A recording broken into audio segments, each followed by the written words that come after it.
যারা দিনের বেলা দেখতে পায়, রাতে যাদের সমস্যা হয় ওদের জন্য বানিয়েছি এই চশমাটা। সেন্সর আছে, সামনে কিছু আসলেই অবজেক্টটাকে ধরবে। দৃষ্টিহীন কিংবা ক্ষীণ দৃষ্টিসম্পন্ন মানুষদের জন্য স্বল্প মূল্যে স্মার্ট গ্লাস তৈরি করে চমকে দিয়েছেন একজন ছাত্র। ইতিমধ্যে দেখলেন সেই ছাত্র কি বলছে, সেটাও আপনাদের শোনালাম।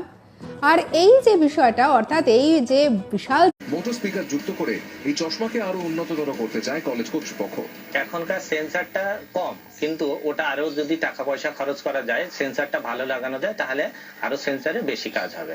বাজারে স্মার্ট গ্লাস পাওয়া গেলেও তা বেশ ব্যয়বহুল। এত কম খরচে স্মার্ট গ্লাস পেলে দুস্থ অভাবী মানুষরা উপকৃত হবেন, আশা অর্ক। নদিয়া থেকে অনুপ দাস, জি 24 ঘন্টা।